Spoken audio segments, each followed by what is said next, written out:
उन्होंने भीष्म प्रतिज्ञा की। वो पर्वत की चोटी है, आपने उस फिल्म में देखा कि चोटियों को छेनी और हथौड़ी से काट देता है। जानते हैं सर इसके पीछे की कहानी क्या है? दशरथ माझी जी के परम शिष्य मौजूद, कहानी के बारे में कुछ जिक्र करेंगे, चर्चा करेंगे। हमारे गार्जियन, हमारे हितैषी हमदर्दी माननीय मनीष कश्यप जी, आप भी एक बार आके जो बाबा के अधूरा सपना है भाई के माध्यम से, बाबा को सबसे पहले आपसे अनुरोध है कि अभी मैं बिहार के उस जिले में मौजूद हूँ जिस जिला में एक ऐसा गांव है जहां एक ऐसा व्यक्ति पुरुष हुए जिन्होंने पूरे बिहार को नहीं, पूरे देश को नहीं, पूरे देश विदेश में अपने नाम का लोहा मनवाया, अपने कर्मों का लोहा मनवाया। और जानते हैं सर उस गांव का क्या नाम है? उस गांव का नाम गहलौर है।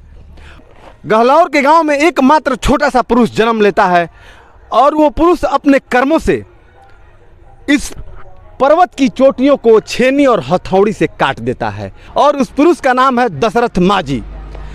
वही दशरथ माझी जो अपनी पत्नी के लिए इस पहाड़ की वादियों में छेनी हथौड़ी से, इस पहाड़ की वादियों को छेनी हथौड़ी से इस सीना को चीर देते हैं। और जानते हैं सर इसके पीछे की कहानी क्या है?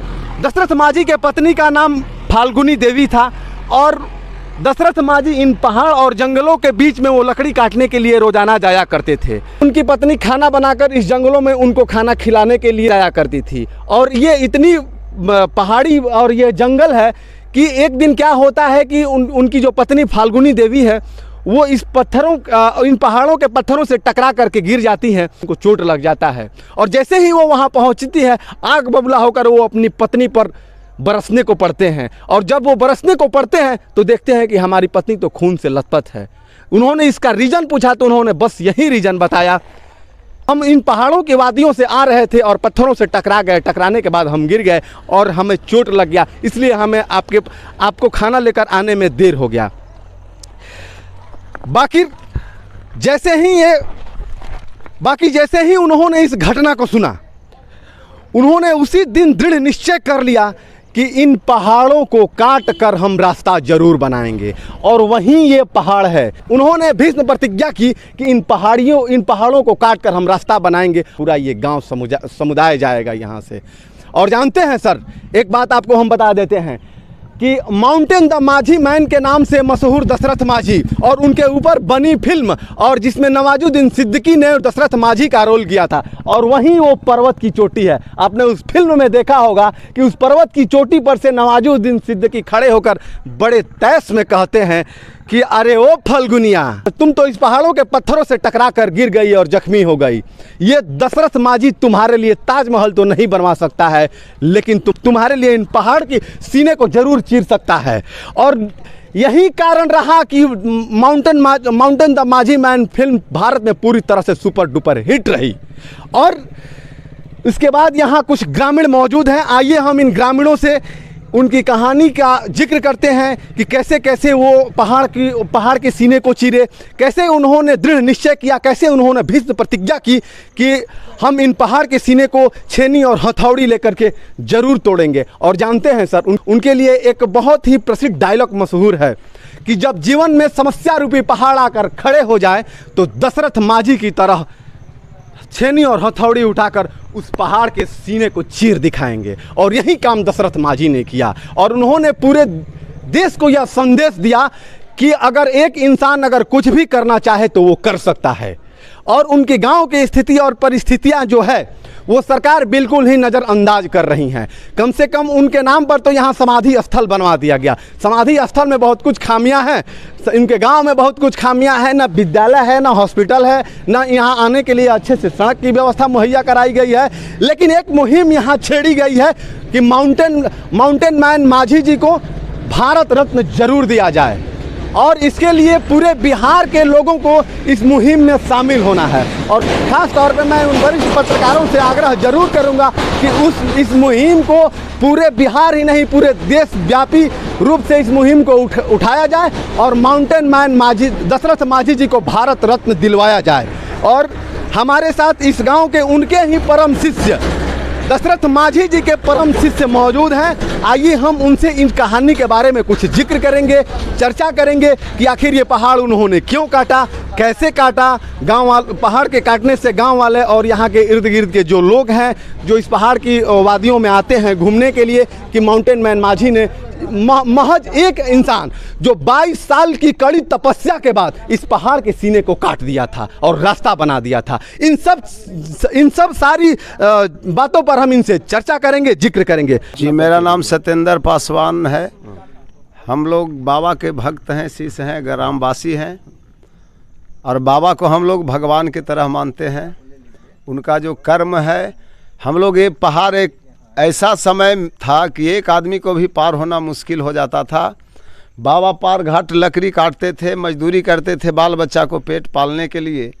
एक दिन उनका पत्नी जब यहाँ भोजन लेके जा रही थी तो ही ठोकर लग जाने के कारण पानी गिर जाता है, भोजन गिर जाता है, फगुनी देवी गिर जाती है, उनका पैर टूट जाता है, फूट जाता है घुटना।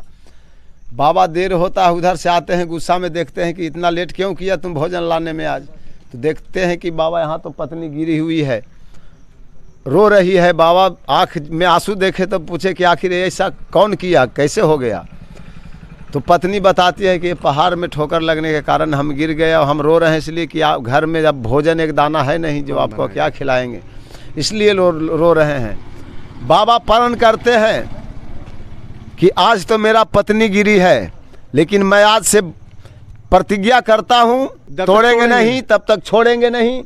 और उसी उद्देश्य पर बाबा दिन भर मजदूरी, रात भर पहाड़ काट के 22 बरस के कठोर परिश्रम से, और जो बजरगंज हम लोग के 60-70 किलोमीटर घूम के जाना पड़ता था स्वास्थ्य के लिए, शिक्षा के लिए या बाजार करने, कपड़ा लता के लिए जाना पड़ता था, वो बाबा का ही देन है कि आज 8 से 10 किलोमीटर के दायरा में सिमट गया है। और बाबा इस पहाड़ी में रास्ता बनाए। और सबसे बड़ा अफसोस की बात है कि धन दौलत मिले या ना मिले, बाल बच्चों को मिले या ना मिले, लेकिन उनको भारत रत्न पुरस्कार जरूर मिलना चाहिए। और हम लोग कहेंगे कि नजरें न होती तो नज़ारा न होता, नजरें न होती तो नज़ारा न होता। और गहलौर में दशरथ बाबा जैसे गरीब का बेटा पैदा नहीं होते तो हम जैसे गरीबों का गुजारा न होता। जय भारत, जय बाबा दशरथ। अच्छा, एक और उनके लिए कहानी है कि वो शायद जब वो पहाड़ को काटना शुरू किए थे तो गांव वालों ने उन्हें पगला पगला कहना शुरू किया। कहा कि यह असंभव कार्य है, कोई अकेले चना भाड़ नहीं फोड़ता है, यही इसीलिए उन पर कमेंट किए कि तुमसे पहाड़ नहीं कटेगा, चलो मजदूरी से काम छोड़ो, अपना धान गेहूं वाला काम करो, बाल बच्चा खाएगा, ये पहाड़ तुमसे कटेगा नहीं। बोले कि दिल्ली बहुत दूर है हो दशरथ, तुमसे पहाड़ नहीं कटेगा, तुम पागल, दिल्ली बहुत दूर है। बाबा कहे कि पहले मैं, आज तो मैं पागल हूँ, नज़र आ रहा हूँ, लेकिन एक दिन पूरा दुनिया मेरे पीछे पागल हो जाएगा। और वो बोले कि मैं पहले दिल्ली का धरती नापूंगा कितना दूर है और पैदल जाऊंगा। बाबा पैदल कदमों से सत्तू और नमक बांधे और जो बजरगंज रेलवे लाइन धरे, वो लाइन से के द्वारा डायरेक्ट दिल्ली चले गए। पहले दिल्ली अपने कदमों से दिल्ली को नापे, तब आकर इस पहाड़, फिर पुनः इस कार्य को किए, छेनी और हथौड़ी से इस पहाड़ को काट दिया और रास्ता बना दिए गांव वालों के लिए। वो जो कर दिए हैं हम लोग सपना में भी नहीं सोच सकते हैं और न कर सकते हैं। आज अफसोस है इसी बात का कि बाबा का जो परिवार का, इस ग्राम का, इस समाज का जो हक अधिकार, रियल जो हक अधिकार बनता है वो मिलनी चाहिए।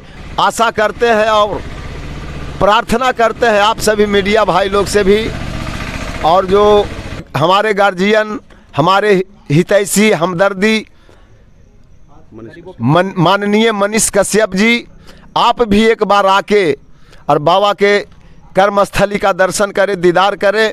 और यहाँ जो बाबा के अधूरा सपना है उसको अपने माध्यम से, अपने समाज के माध्यम, मीडिया भाई के माध्यम से, बाबा को सबसे पहले आपसे अनुरोध है कि आप लोग थोड़ा मेहनत कर देंगे तो बाबा का जो रियल अधिकार हक बनता है, भारत रत्न पुरस्कार, वो मिल जाए तो हम लोग गरीब सब खुशी मनाएंगे और हमारा देश, हमारा राज्य, हमारा गांव, हमारा पंचायत, हमारा जिला भी नाम करेगा, गर्व महसूस करेगा। बाकी यहाँ से हम इन ग्रामीणों से बात किए और ग्रामीणों की एक ही इच्छा है कि सन ऑफ बिहार के नाम से मशहूर मनीष कश्यप जी आए कम से कम यहाँ पर, और यहाँ पर आ करके जो इनके गांव की स्थिति है, बदहाली है, और इन पहाड़ों के बीच ये लोग रहते हैं और किस प्रकार से ये अपनी ज़िंदगियाँ व्यतीत करते हैं, कम से कम आ करके और सरकार की नींद को खोलें। हमारा भी प्रयास है कि सोती जो कुंभकर्णी नींद में सोई हुई सरकार है, इस कुंभकर्णी नींद की सोई हुई सरकार को जरूर जगाएंगे। सरकारें बनेंगी, सरकारें बिगड़ेंगी, नेता आएंगे, नेता जाएंगे, लेकिन इस देश के लोग रहने चाहिए। दशरथ माझी जी के गांव के लोग रहने चाहिए और दशरथ माझी जी के नाम जिंदा रहना चाहिए। हम ये बात इसलिए कह रहे हैं कि दशरथ माझी जी को भारत रत्न जरूर मिलना चाहिए।